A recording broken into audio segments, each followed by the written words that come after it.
Cetraro dice no alla violenza e scende in piazza dopo l'intimidazione al maresciallo dei Carabinieri. Sit-in di Libera questa mattina a cui hanno preso parte i sindaci del territorio e il presidente della commissione antimafia. Proseguono a rilento le operazioni di vaccinazione in Calabria, scarseggiano le dosi, l'organizzazione in alcuni casi è lacunosa, preoccupa il contagio giovanile, oggi altri 300 casi positivi. Regione in zona arancione, allarme varianti, molti sindaci decidono di chiudere le scuole, a Casali del Manco da domani didattica in presenza e protestano i genitori. Borgo dei Borghi, Tropea candidata insieme ad altre 20 località italiane, l'appello del sindaco, sosteneteci. Gli Amaranto e i rossoblù soddisfatti per le prestazioni, i risultati dell'ultimo turno si concentrano per le prossime gare in campo già martedì. Regina in trasferta a Brescia, Cosenza al Marulla contro il Vicenza. Buonasera dalla redazione del TG10, dunque in apertura la risposta dello Stato a Cetraro dopo l'intimidazione avvenuta nella tarda serata di ieri quando ignoti hanno sparato contro l'auto del comandante dei Carabinieri. Questa mattina il sit-in di Libera a cui hanno preso parte i sindaci del Tirreno Cosentino e il presidente della commissione antimafia. Sentiamo.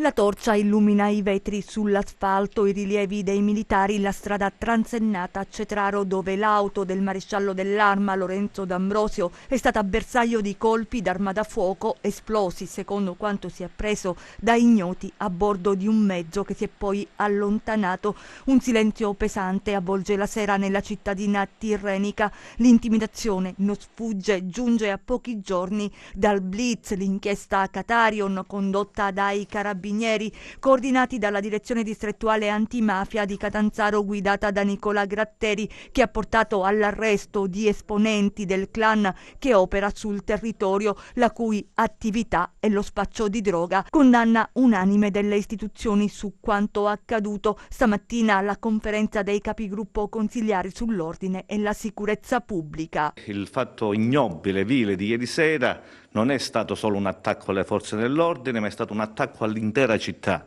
che noi respingiamo con grande forza e con grande determinazione. Siamo stati ieri sera fino a tarda notte a dare la nostra testimonianza, siamo oggi riuniti qui come capigruppi, stiamo convocando un consiglio comunale aperto a tutte le forze democratiche di questa città che vogliono respingere fortemente quello che è stato l'atto di 4 balordi ieri sera e speriamo che le forze dell'ordine subito diano risposte immediate e possano arrestare questi balordi, questi vigliacchi che vogliono portare indietro la nostra città. Successivamente, sul luogo dell'intimidazione, il sit-in di Libera, a cui ha preso parte il presidente della commissione antimafia Nicola Morra e i sindaci del Tirreno Cosentino, le fasce tricolori a indicare che lo Stato è presente. Sparare a quell'ora nei confronti della macchina del comandante della stazione dei Carabinieri significa non solo attentare alle forze dell'ordine, quindi allo Stato, ma significa comunque mettere a rischio i passanti, che appunto bambini, ragazzi, adulti, che passavano di lì, ignari di questi criminali che viaggiano sulle macchine sparando all'impazzata. Questo è un fatto di una gravità assoluta, ma soprattutto è importante, a mio sommesso avviso, saper leggere il linguaggio di questi gesti, no? Non possiamo ridurli a criminalità comune, sono gesti, è un linguaggio mafioso. Adesso apriamo la pagina che riguarda il Covid e i vaccini. Una vaccinazione in Calabria prosegue con qualche intoppo, ma a rilento, ma prosegue. In alcune aree è più fluida, le operazioni sono più fluide, ma comunque si incontrano problemi con la disponibilità delle dosi. È successo a Cosenza, dove c'è stata la lettera dell'organizzatore della campagna vaccinale dell'ASP cosentina proprio all'ASP nel richiedere più vaccini. Poi c'è il contagio, preoccupa quello giovanile, numeri allarmanti soprattutto sul Tirreno Cosentino. Sentiamo.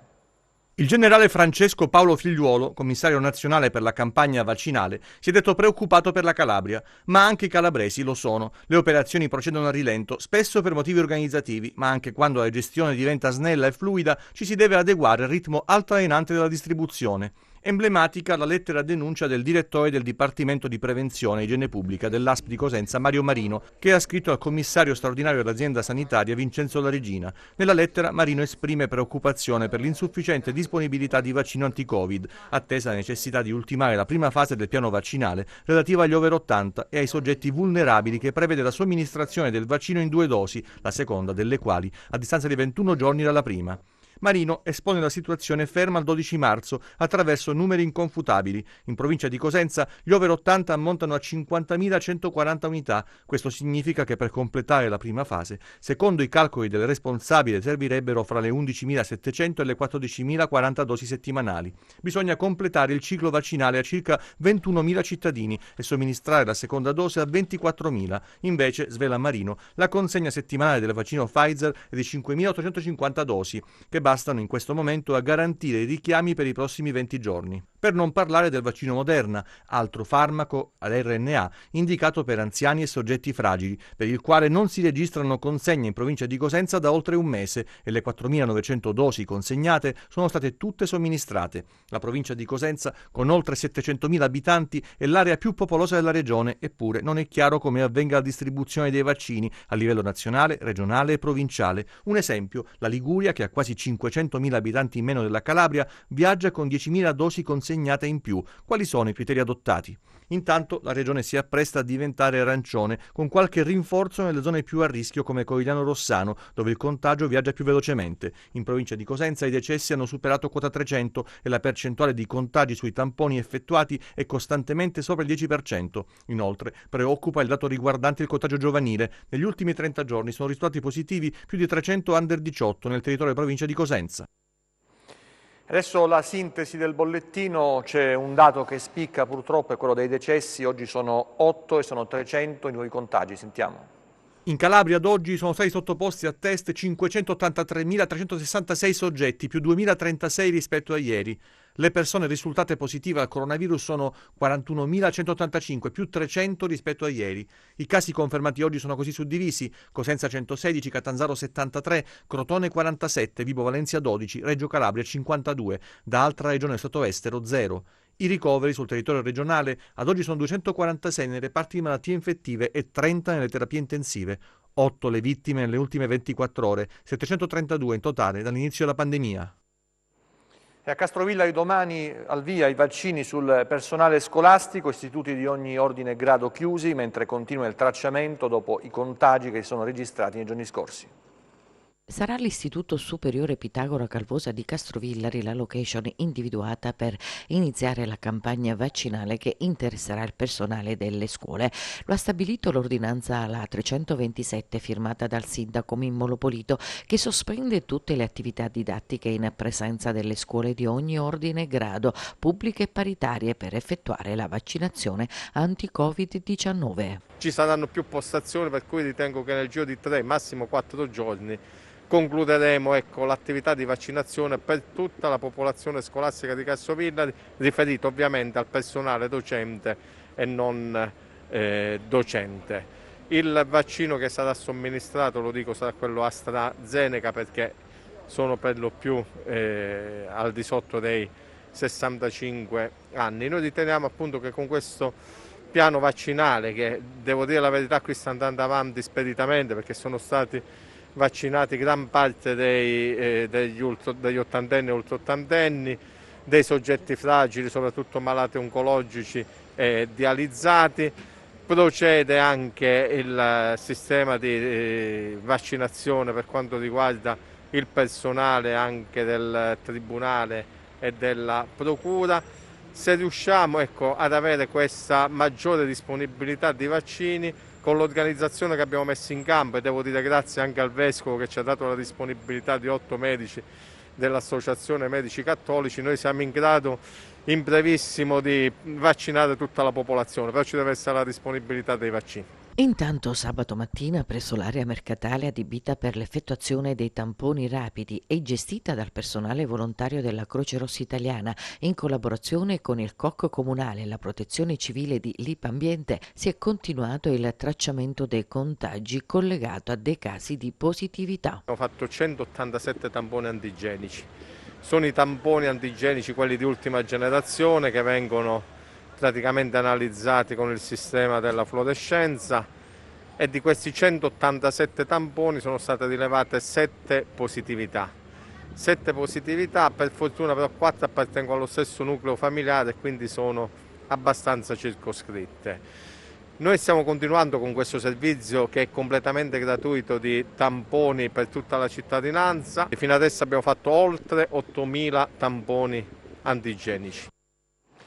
Preoccupati i genitori dei bambini di primarie e medie di Casali del Manco, domani la cittadina presilana dovrebbero riaprire le scuole, didattica in presenza nonostante l'aumento dei positivi sul territorio. Protesta annunciata, come conferma ai nostri microfoni Alessandro Scalzo, presidente del Consiglio d'Istituto di Casali del Manco 2.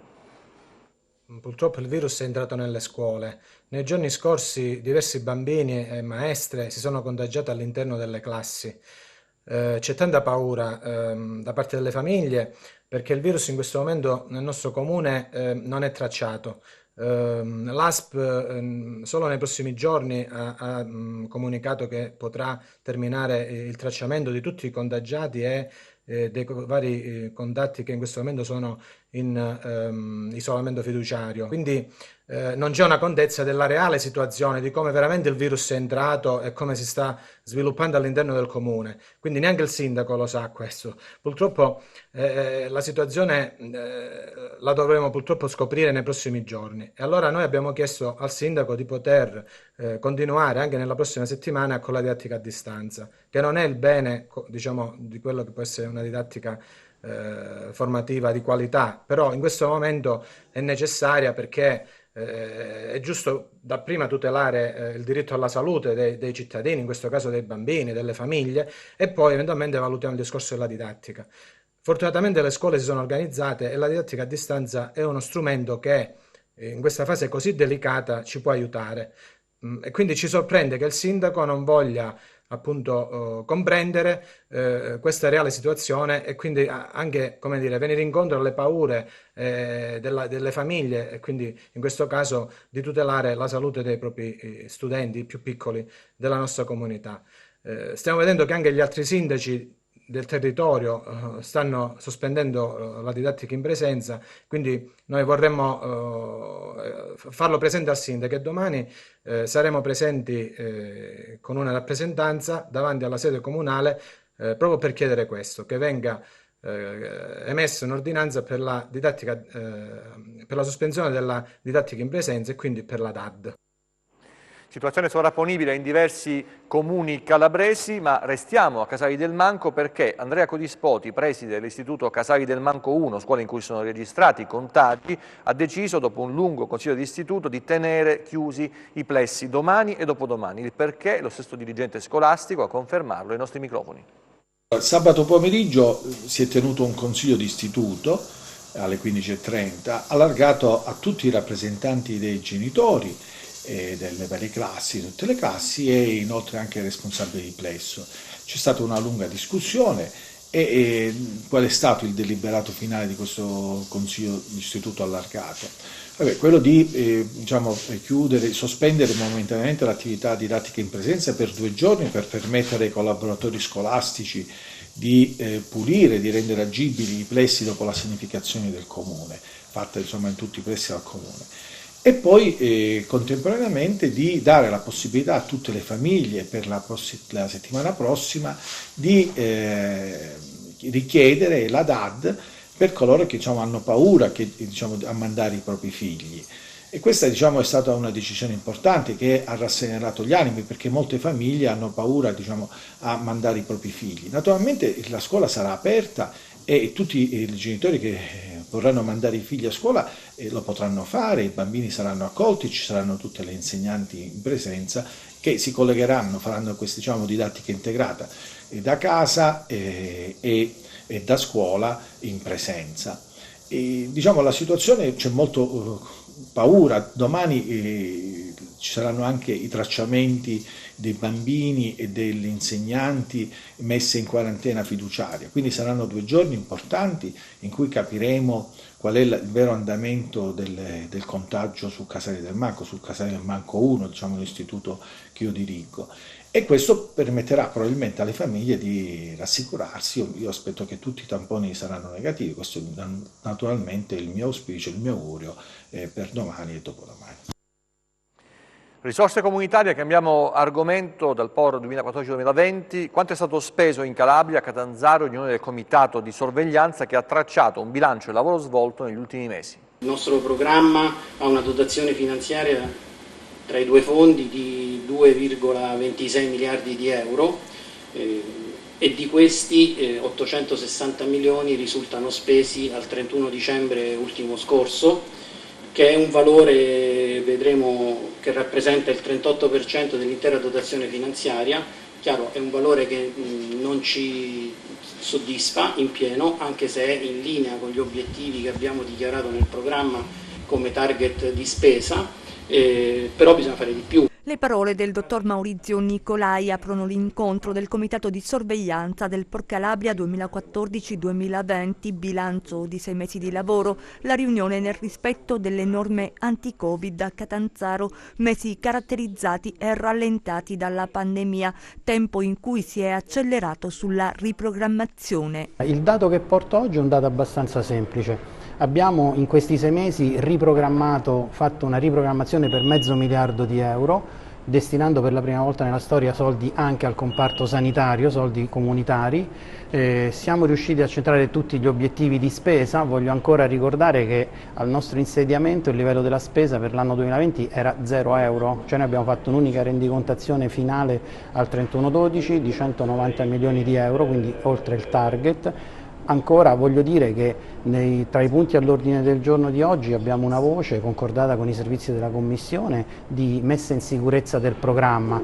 In questo senso potrei parlare del come, cioè come lo metto in sicurezza, ma vorrei dire anche il perché va messo in sicurezza, quali sono state le questioni complicate che abbiamo ereditato da una gestione del programma oggettivamente per alcuni versi poco comprensibile, ma sicuramente non funzionale a quelli che sono gli obiettivi di una programmazione, cioè creare sviluppo sul territorio e lasciare un segno tangibile a terra degli effetti delle politiche di coesione. Il futuro è un lavoro quotidiano, lo slogan scelto con una stoccata invece al passato. Noi oggi registriamo un programma di €2,3 miliardi in cui il 70% è caratterizzato da progetti ripescati e messi dentro pur di fare un po' di spesa, quindi abbiamo fino al 2019, fino al 2020 negato il concetto stesso di programmazione.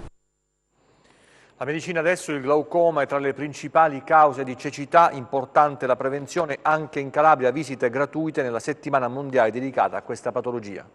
Visite gratuite nella settimana mondiale del glaucoma. Qui siamo nel poliambulatorio di Rende. Spesso basta una visita completa per diagnosticare una malattia oculare che spesso non dà sintomi nelle fasi iniziali. La malattia glaucomatosa non prevede soltanto l'esplorazione della tonometria, cioè della misura del tono oculare, ma prevede chiaramente l'esplorazione di altri parametri che insieme possono fare diagnosi di malattia glaucomatosa. E si effettua anche la misurazione dello spessore corneale, che è un parametro fondamentale anche ai fini della diagnosi stessa. Io credo che sensibilizzare il mondo verso una patologia che nel mondo dell'oculistica è l'unica malattia sociale che consente anche addirittura la prescrizione di colliri a spese del sistema sanitario nazionale debba essere incrementata e soprattutto portata a conoscenza anche degli utenti più giovani. Il glaucoma è tra le prime cause di cecità, per questo è importante la prevenzione, impegno dell'Agenzia Internazionale per la Prevenzione della Cecità e dell'Unione Italiana Ciechi. Noi come Unione dei Ciechi ci occupiamo di questa patologia molto grave che è la cecità e quindi lavoriamo proprio a 360 gradi come APB Italia e come Unione Italiana dei Ciechi regionale proprio per far sì che noi non vedenti cerchiamo di salvaguardare gli occhi delle persone normodotate che vedono. Borgo dei Borghi, Tropea è candidata insieme ad altre 20 località italiane. L'appello del sindaco ai calabresi dice: sosteneteci. It's the 8th edition of the famous Italian competition Il Borgo dei Borghi, where anyone can vote. Tropea in gara per il Borgo dei Borghi 2021. Si vota fino al 21 marzo. Sindaco, la Regione Calabria sostiene la vostra iniziativa. Ci credete molto? Voi lanciate un appello anche ai calabresi? Noi lanciamo ai calabresi che vivono in ogni parte del mondo, perché i calabresi hanno colonizzato l'intero globo, ma anche alle migliaia, centinaia di migliaia di turisti, viaggiatori che amano Tropea, che amano la Calabria. Noi abbiamo avuto questo privilegio di rappresentare in questa edizione l'intera Calabria, quindi un voto per Tropea sarà un voto per la Calabria e spero che venga colta questa grande opportunità che in termini di promozione e di pubblicità significa tantissimo. I borghi in gara sono 20, tutti bellissimi, tutti meriterebbero la vittoria, però ovviamente essendo una competizione alla fine ne rimarrà solo uno e noi vorremmo essere quello, o comunque affermarci e essere tra i primi 4 borghi di questo concorso, di questa sfida, in modo tale di subire quelle ricadute positive che derivano da questo importante programma, celeberrimo programma, che poi verrà ripreso da tanti network, dalla stampa, e quindi noi che viviamo di turismo e quindi di pubblicità comprendiamo molto bene quale sia il valore di questa avventura. Quindi un invito fortissimo, caloroso a tutti i calabresi e non solo a votare. Aggiungo, se mi consente, di una raccomandazione, molto calorosa raccomandazione. Si può votare ogni giorno, quindi ogni giorno si può esprimere il proprio voto e questo per ogni account di cui si dispone. Quindi se io ho 10 indirizzi email, potrò esprimere ogni giorno 10 voti per la città. Vi prego di essere determinati, perseveranti in questa avventura, così facendo riusciremo a conquistare questo importante risultato. Dibattito sui temi del razzismo con i ragazzi delle scuole, collegamento online da Mendicino per il corto tra i finalisti del Festival di Giffoni inserito nel progetto L'arte di conoscersi in cantiere, promosso dall'Associazione Partecipazione in partnership con Portacenere e il Comune di Mendicino. Progetto finanziato dal Ministero dell'Interno. Sentiamo la Presidente di Partecipazione, Vittoria Paradiso. Il messaggio sociale di come la facile ironia a volte spiani la strada a cliché difficili da sradicare, ma che in qualche modo vanno ad alimentare una cultura fondata sulle discriminazioni, è stato elogiato da parte degli organizzatori e della Commissione. In un minuto siamo riusciti a concentrare in maniera chiara e diretta un messaggio sociale importante. Al dibattito hanno partecipato il direttivo della partecipazione, da me presieduta con i colleghi Davide Scarpelli e Giampaolo Rosa, i membri dell'Associazione Culturale Portacenere, Mario Massaro ed Elisa Ianni Palarchio. Per il Comune di Mendicino hanno partecipato l'assessore Giordano Rossella e Irma Bucarelli, nonché hanno partecipato al dibattito anche gli attori professionisti Mirko Iaquinta ed Emilia Brandi, ma soprattutto i protagonisti della giornata sono stati i nostri ragazzi, gli attori dello spot sociale. In particolar modo erano presenti con noi Ghiro, Omar e Abdoulaye. E adesso lo sport, il calcio. È stato un sabato positivo per le squadre calabresi di Serie B, Cosenza che ha pareggiato a Salerno in 10-11 nel secondo tempo, ma con grande personalità anche per la Regina che ha battuto il Monza, vittoria di misura ma pesante e prestigiosa. Un allenamento defatigante e poi la rifinitura. Non c'è molto tempo per preparare il prossimo impegno. La Serie B ha un ritmo incalzante in questa stagione e il Cosenza di Roberto Chiuzzi è subito chiamato a scendere in campo per iniziare il rush finale. Mancano 10 partite, proprio come l'anno scorso nel post-lockdown, ma la situazione è molto diversa, per certi versi meno complicata, visto che i rossoblu non pagano una distanza siderale dalla zona salvezza, ma comunque delicata. Martedì alla 17, la prima di 10 finali in uno scontro che diventerà diretto solo se il Cosenza sarà capace di far rientrare nella bagarre il Vicenza di Di Carlo. La prestazione di Salerno ha ridato fiducia al gruppo che anche nelle difficoltà dettate dall'inferiorità numerica ha saputo giocare a testa alta con personalità e rendersi pericoloso, tanto da venire fuori dalla Rechi con un sentimento a metà tra la soddisfazione per il punto conquistato e l'amarezza per non aver portato a casa l'intera posta. Entusiasmo in Casa Regina per il successo con il Monza, risultato pesante e prestigioso per la squadra di Baroni, che sempre più spesso si scopre cinica oltre che solida. Gli Amaranto hanno capitalizzato al meglio il gol siglato da Rivas nella ripresa, difeso dalla reazione del Monza, pericoloso con Mario Balotelli. Per i calabresi un ottimo viatico in vista di un'altra sfida ad alta tensione contro il Brescia, formazione reduce da 3 successi consecutivi. Adesso il meteo per le prossime ore, vediamo.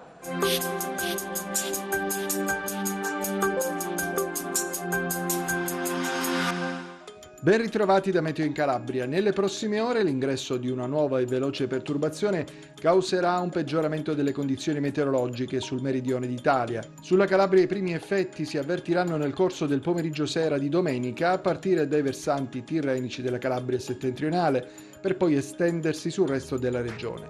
Sebbene i fenomeni più intensi dovrebbero interessare i litorali tirrenici e le zone interne. La depressione in arrivo sulla nostra regione sarà accompagnata da aria più fredda di origine polare marittima, che causerà un deciso calo delle temperature, favorendo il ritorno della neve a quote superiori di 800-900 metri su Pollino e Sila, 900-1000 metri su Serre e Aspromonte. Domani al mattino irregolarmente nuvoloso sui versanti tirrenici ed interni, con piogge distribuite a macchie di leopardo e deboli nevicate al di sopra degli 700-800 metri su Pollino e Sila, sopra gli 800-900 metri su Serre e Aspromonte. Dal pomeriggio inizierà un generale miglioramento, temperature in ulteriore lieve diminuzione. Domani molto mosso, a tratti agitato il Mar Tirreno con venti moderati o a volte forti di maestrale, mosso il Mar Ionio con venti di direzione nord-occidentale. Per ulteriori approfondimenti vi rimando al sito www.meteoincalabria.com e alla nostra pagina Facebook Meteo in Calabria. TG che finisce qui, ci vediamo nelle prossime edizioni, grazie per la vostra attenzione, una buona serata, arrivederci.